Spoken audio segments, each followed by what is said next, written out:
But first, after George H.W. Bush left the White House in 1993, Gene Becker served as his chief of staff for nearly 25 years. Bush was an active and energetic ex-president, spending half the year in Texas, half in Kennebunkport. He traveled the world, raised large sums of money for charity, was friends with an enormous number of people, and saw his oldest son serve 2 terms as president. Gene Becker has just written her second book about George H.W. Bush. It's called Character Matters, and it's a collection of the lessons others learned from him about living a good life.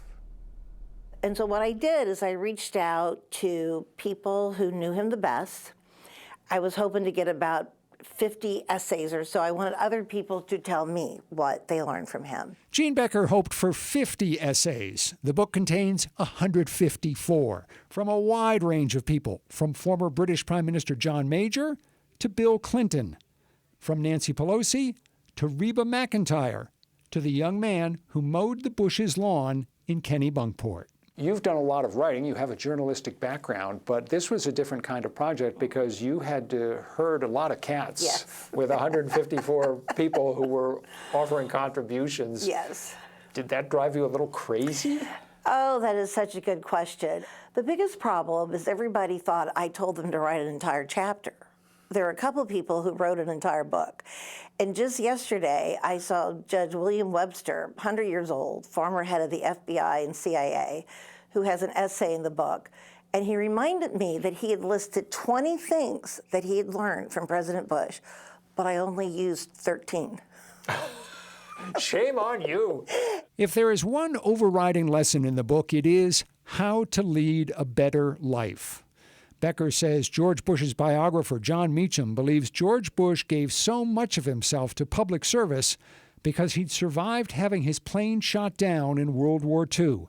This is actual footage of his rescue. And John feels strongly that George Bush lived his entire life trying to prove to God he deserved to be saved because his 2 crew members died.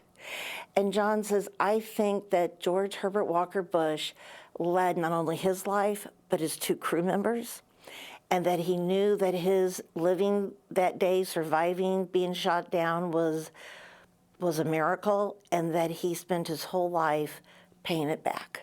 I guarantee you, if he were alive now, he would say, Gene, the minute that hurricane passes in Florida, we need to start raising money for them. He never quit. He just had a servant's heart. He just had the biggest heart. One of the contributors to the book summed up the 3 important things he learned from George Bush pertaining to politics: civility, compromise, and courage. It was compromise that quite possibly cost Bush a second term in the White House after he broke his pledge not to raise taxes and worked out a budget deal with Democrats in Congress because he felt it was imperative for the country to address a growing federal deficit. And a week or so before it passed, when he knew what he was going to do, he literally wrote in his diary, I think I just made myself a 1-term president. Who in Congress can write that today? I just wish we could get back to that place where the Republicans and Democrats understand nobody's right all the time, and usually the answer's in the middle. And instead of worrying about being elected or worrying about what's going to be on the news that night, put your country first. And that is one of the biggest lessons he left behind us for us is your interest rarely is what comes first. George Bush had a rare gift for putting aside the bruising political battles of the past. He became good friends with his 1984 vice presidential opponent, Geraldine Ferraro, and with the man who ousted him from the White House, Bill Clinton. He also became pen pals with the New York Times' Maureen Dowd, who had written bitingly about Bush and his sons. I want to read a note that he wrote to Maureen Dowd. It says, put it this way, I reserve the right to whine, to not read, to use profanity, but if you ever get really hurt, or if you ever get really down and need a shoulder to cry on, or just need a friend, give me a call. He's writing this to a New York Times columnist. I'll be there for you. I'll not let you down. Now go on out and knock my knickers off. When you do, I might just cancel my subscription. That's one of my favorite things in the book. That's extraordinary. And the man never held a grudge. He didn't enjoy arguing, but he enjoyed back and forth. Tell me what you think. What do you think I did wrong? He wasn't afraid to hear it.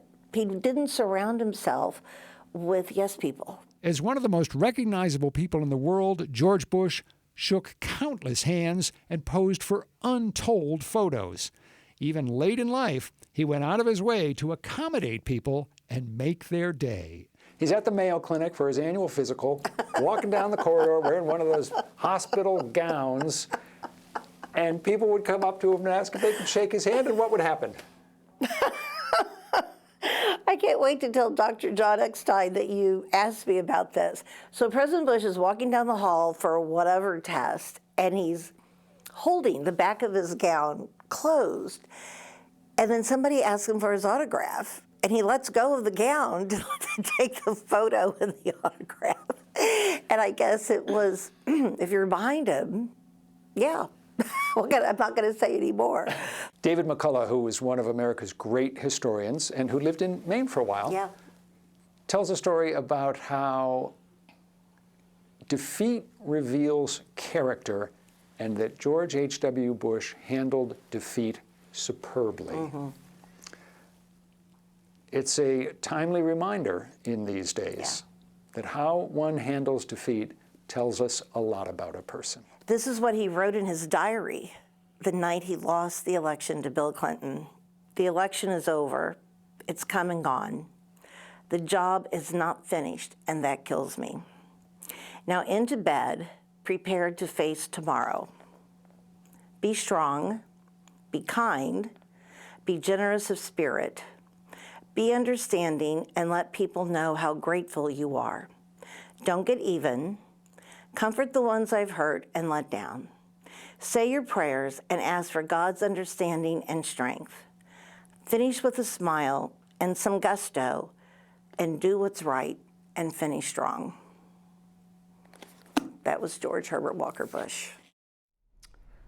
Now, you may be wondering, is there any hope that George Bush's approach to politics might actually take hold in the bitterly divided Washington of today? Well, a longtime friend and former member of the Bush administration, Judge William Webster, whom Jean Becker just mentioned, has taken extraordinary steps to spread the message of character matters. This man is 100 years old and he cares deeply about the future of this country. We'll tell you about what he's doing Thursday here on 207.